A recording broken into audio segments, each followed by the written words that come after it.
Welcome back to NBK Tech World. This lesson, we will continue our study of JavaScript arrays.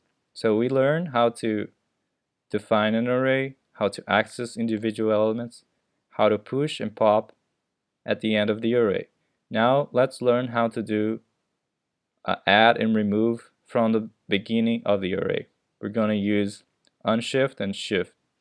Okay, so with the same array as before,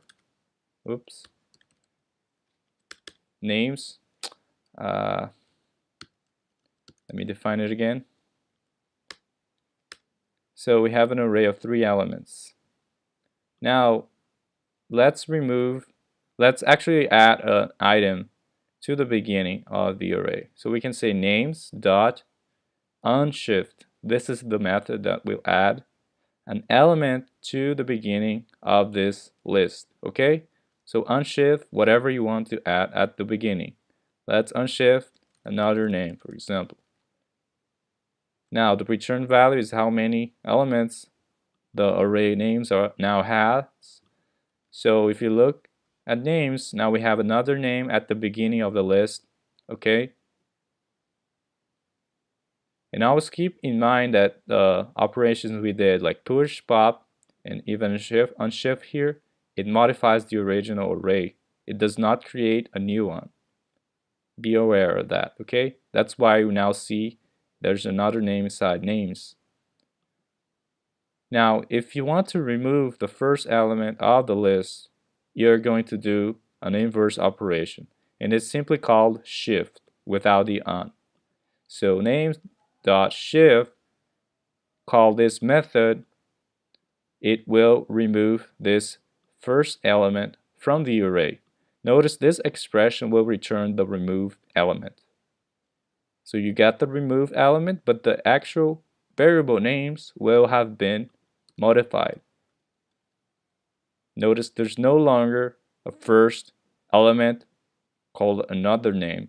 Now there's back to 3 elements. Okay, that's the length of the array, and that is something I haven't told you yet. If you want to find out how many elements there are inside a list, well, in this case you can obviously tell, right?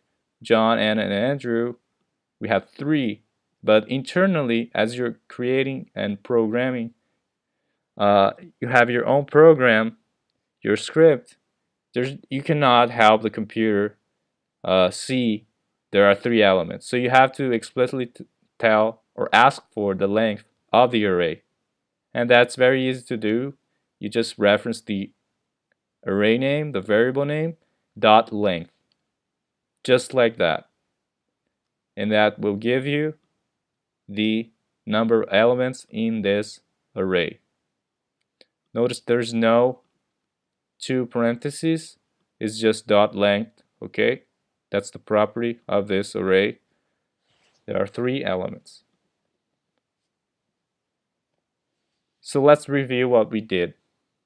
So we learned yet another set of operations on arrays. We learned how to add or remove an item at the beginning of the list. To add something to the beginning of the list, we use the unshift method. Unshift returns the number of elements in the array that was modified. We learn also how to add an element at the beginning of the list. That's when we use shift. There's no on. And this statement will return the removed element, but the original is changed permanently. Okay, keep that in mind. These operations change the original thing you're operating on. Then finally, we ended up just mentioning that you can get the array length simply by saying dot length on the variable here. Okay, so that's it for now. Hope you liked the video, and until the next time.